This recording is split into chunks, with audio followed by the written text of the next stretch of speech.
नमस्कार दोस्तों, स्वागत करता हूं आपका हमारे यूट्यूब चैनल स्टडी बैंक पर। जी हाँ दोस्तों, अगर आप भी ड्राइवर के पद पर भर्ती होना चाहते हो और इंतजार कर रहे थे एक नई वैकेंसी का, तो दोस्तों आपके इंतजार की घड़ियां खत्म हो चुकी है। जी हाँ दोस्तों, कस्टम विभाग में ड्राइवर की एक वैकेंसी आई है। कंप्लीट जानकारी, ऑथेंटिक जानकारी, ऑफिशियली प्रूफ के साथ में इस वीडियो में हम डिस्कस करने वाले हैं कि कौन कौन कैंडिडेट इस भर्ती प्रक्रिया में शामिल हो सकता है, क्या इसकी एज लिमिट देखने को मिलेगी, टोटल नंबर ऑफ पोस्ट आपको कितनी देखने को मिलने वाले। वीडियो आपके लिए बेहद इंपॉर्टेंट है, बिना स्किप के बिना छोड़े अंत तक आप जरूर देखेगा। साथ ही दोस्तों आपसे रिक्वेस्ट है, चैनल को अगर आपने अभी तक सब्सक्राइब नहीं किया तो चैनल को सब्सक्राइब कर लो और बेल आइकन जरूर प्रेस करें, क्योंकि दोस्तों इस प्रकार की हर लेटेस्ट अपडेट हम आप तक सबसे पहले पहुंचाते रहते हैं। वहीं आप हमें कमेंट करके जरूर बताएगा कि हाल फिलहाल में आपकी एज कितनी है, ताकि दोस्तों हम आपको बता सके कि आप इस भर्ती प्रक्रिया में शामिल हो सकते हैं या फिर नहीं हो सकते। सबसे पहले दोस्तों वीडियो शुरू करने से पहले आपको बता देता हूं, कस्टम विभाग में आपकी वैकेंसी निकाली गई है, स्टाफ कार ड्राइवर की वैकेंसी। आगे की जानकारी हम यहाँ पर देख लेते हैं। Recruitment of staff car driver ordinary grade की वैकेंसी, और ऑर्डिनरी ग्रेड की वैकेंसी की बात करें अच्छी वैकेंसी से माना जाता है। आगे दोस्तों इसमें हम चलते हैं। सबसे पहले दोस्तों हम बात करने वाले हैं स्टाफ कार ड्राइवर की वैकेंसी है, जो कि दोस्तों ग्रुप सी की वैकेंसी है। इसमें सैलरी की बात करें 19,000 रुपए से लेकर 63,200 रुपए तक आपको इसमें सैलरी मिलने वाली है, यानी कि सैलरी भी आपको अच्छी खासी देखने को मिलेगी। आगे दोस्तों बात करें प्लेस ऑफ वर्क की बात करें तो आपको मुंबई में इसमें काम करना पड़ेगा। जब तक आप जॉब करेंगे तब तक आपको मुंबई में ही काम करना पड़ेगा। जैसे दिल्ली पुलिस की जॉब होती है तो जब तक आपकी जॉब करते हैं तब तक दिल्ली में रहना होता है, उसी प्रकार दोस्तों ये मुंबई में ही आपको इसमें काम करना पड़ेगा। आगे की जानकारी पर चलते हैं। नंबर ऑफ पोस्ट की बात करें 28 इसमें टोटल नंबर ऑफ पोस्ट है, जिसमें से 13 जनरल कैटेगरी में, 7 वैकेंसी ओबीसी में, 4 वैकेंसी एससी में, 2 वैकेंसी एसटी कैटेगरी में, ईडब्ल्यूएस कैटेगरी में 2 वैकेंसी, यानी कि टोटल नंबर ऑफ पोस्ट 28 है। और इसमें यह भी मेंशन कर रखा है कि वैकेंसी घट बढ़ भी सकती है, कि वैकेंसी बढ़ाई भी जा सकती है, वैकेंसी कम भी की जा सकती है। लेकिन आपको पता है कि वैकेंसी कम बहुत कम बार होती है, लेकिन ज्यादा बढ़ती है वैकेंसी ज्यादातर। आगे चलते हैं। आगे दोस्तों बात करते हैं इसमें क्वालिफिकेशन की। तो क्वालिफिकेशन में हम बात करने वाले हैं possession of valid driving licence आपके पास में होना चाहिए, जो कि दोस्तों मोटर कार का होना चाहिए।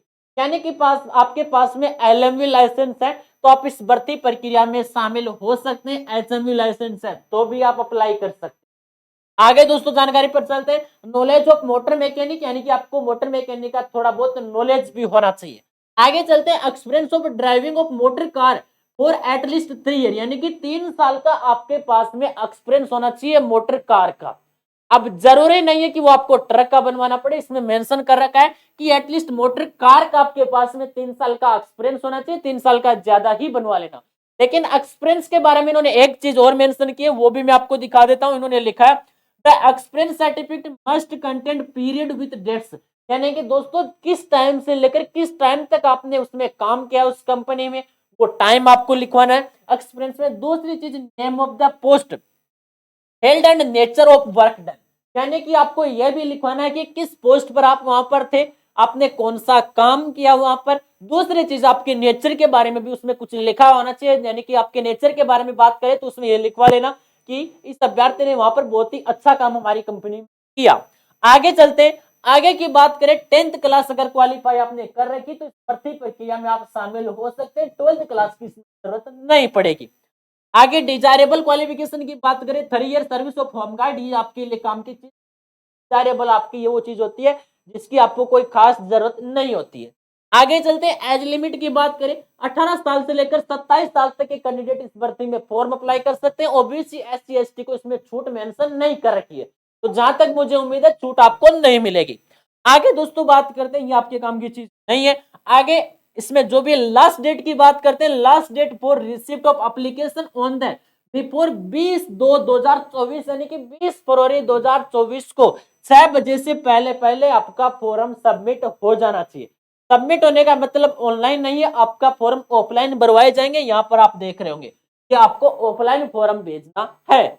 अब दोस्तों एड्रेस बता देता हूं पहले कि कौन से एड्रेस पर आपको फॉर्म भरना है। ये एड्रेस आपका मेंशन कर रखा, इस एड्रेस पर आपको अपना फॉर्म भेजना है, जो कि दोस्तों आप यहां पर देख सकते हैं। टेलीग्राम चैनल वगैरह में आपको और प्रोवाइड करवा दूंगा ये नोटिफिकेशन। ये एड्रेस है, फॉर्म आप यहाँ पर देख सकते हैं।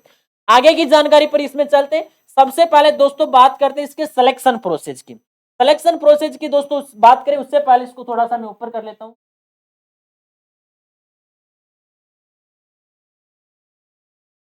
अब दोस्तों हम बात करते हैं, मैंने आपको बताया जनरल कंडीशन मैंने आपको बता दिया यहाँ पर। साथ ही दोस्तों बात करते हैं SC/ST OBC सर्टिफिकेट इश्यूड भाई, आपको सर्टिफिकेट पूरे लगाने, इसमें मेंशन कर रखा है कौन कौन से आपको सर्टिफिकेट लगाने।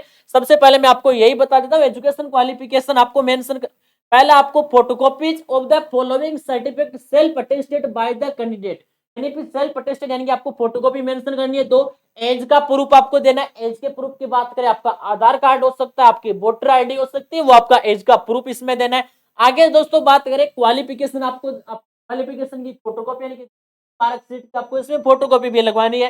12वीं की मार्कशीट की फोटोकॉपी भी आप लगा सकते हैं। आगे दोस्तों बात करते हैं ड्राइविंग लाइसेंस की और ड्राइविंग एक्सपीरियंस सर्टिफिकेट की, आपको इसमें फोटोकॉपी लगानी है। साथ ही दोस्तों बात करें SC/ST OBC आप कौन सी कैटेगरी से, उसका आपका जो भी आपका कास्ट सर्टिफिकेट होता है वो भी आपको इसमें लगाना है। ये 5 आपके डॉक्यूमेंट हो गए, ये 5 डॉक्यूमेंट आपको इसमें लगाने ही हैं। साथ ही दोस्तों सिलेक्शन प्रोसेस की बात करें, सिलेक्शन प्रोसेस आपका क्या रहने वाला है, तो दोस्तों सिलेक्शन प्रोसेस में मैं आपको बता देता हूं। यहाँ पर आप देख सकते हैं रिटन एग्जाम पहले कंडक्ट करवाया जाए, recruitment of the written exam, सबसे पहले आपकी रिटन एग्जाम होने वाली है। जो अभ्यर्थी रिटन एग्जाम में क्वालिफाई होंगे उनका बाद में ट्रेड टेस्ट कंडक्ट करवाया जाएगा, यानी कि ड्राइविंग होने वाली है। और साथ में आपको मोटर मैकेनिक से संबंधित कुछ क्वेश्चन भी पूछे जा सकते हैं, जो कि सभी वैकेंसीज में ड्राइवर की कितनी भी वैकेंसी आए उनमें सब में आपसे कुछ क्वेश्चन वगैरह पूछे जाते हैं। ये 3 आपके प्रोसेस इसमें आपको देखने को मिलेंगे। अब दोस्तों जो भी आपके आगे काम की चीज है वो मैं आपको बता देता हूं। चौथा पॉइंट आपके काम का written exam and other test के बारे में मेंशन करके, candidate with higher education qualification, यानी जरूरी नहीं है कि आप 10वीं की मार्कशीट लगाओ, 12th की मार्कशीट भी आप यहाँ पर लगा सकते हैं। आपके पास में HMV लाइसेंस है तो HMV लाइसेंस लगा देना, LMV लगाने की जरूरत नहीं है। आगे selection will be on the basis of written examination following by the driving test and their knowledge about motor mechanic, यानी कि पहले रिटन एग्जाम, फिर आपका ड्राइविंग टेस्ट, फिर आपका मोटर मैकेनिक से संबंधित आपसे कुछ क्वेश्चन पूछे जाएंगे, which will be conducted by a duty आपका ड्यूली कॉन्स्टिट्यूशन कमेटी। या आपका इसमें सिलेक्शन प्रोसेस आपको देखने को मिलेगा। ये फॉर्म आपको मैं दिखा देता हूं, ये फॉर्म है। इस फॉर्म में बात करें, सबसे पहले दोस्तों आपको अपना नाम मेंशन करना है, यहाँ पर आपको डेट ऑफ बर्थ लिखनी है। साथ ही दोस्तों क्वालिफिकेशन आपको लिख देनी है, 10th क्लास या 12th क्लास। अगर आप 12th क्लास की मार्कशीट भेज रहे हैं तो यहाँ पर 12th क्लास लिख देना। अगर आप 10th क्लास की मार्कशीट भेज रहे हैं तो यहाँ पर 10th क्लास लिख देना। ईयर ऑफ पासिंग लिख देनी है कि आपने कहां से और कौन सी ईयर में, यानी कि कौन सी सन में आपने ये क्लास क्वालिफाई की थी। आपको कैटेगरी मेंशन कर देनी है, आपकी जनरल ओबीसी SC/ST मेंशन कर देनी है, आपको अपना एड्रेस डाल देना है। साथ ही दोस्तों बात करें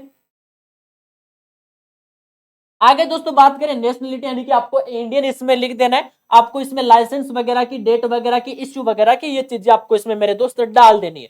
ये चीजें आपके काम की थी। आगे मैं आपको लेकर चलता हूं, यहाँ पर दोस्तों आपके काम का पॉइंट है 12वां पॉइंट है, काम का पॉइंट है कि लास्ट डेट आपकी बिफोर 12/2024, यानी कि 12 फरवरी 2024 से पहले पहले आपका फॉर्म वहां पर पहुंच जाना चाहिए। तो आप जितना जल्दी हो सके अभी इस फॉर्म को भेज सकते हैं। एड्रेस मैंने आपको बता दिया, इस एड्रेस पर आपको अपना फॉर्म भेजना है। ये मेरे दोस्त काम की चीज। अगर आप भी भर्ती होना चाहते हैं और दोस्तों अच्छी खासी आपको स्टार्टिंग सैलरी मिलने वाली, स्टार्टिंग सैलरी लगभग 35,000 रुपए से इसकी स्टार्टिंग सैलरी चालू होने वाली है। तो अच्छी खासी वैकेंसी है, कहीं दूसरी जगह जॉब करोगे उससे अच्छा है, प्राइवेट जॉब से अच्छा है, बहुत ही बेहतरीन वैकेंसी है। जानकारी अगर आपको अच्छी लगे तो चैनल को सब्सक्राइब करना और बेल आइकन प्रेस करना बिल्कुल भी मत भूलेगा। अगर आपका कोई और डाउट रहता है तो आप मुझे कमेंट करके पूछ सकते हैं। मिलते हैं आपसे नए वीडियो में नई अपडेट के साथ, तब तक आपका जुड़ने के लिए शुक्रिया। जय हिंद, जय भारत।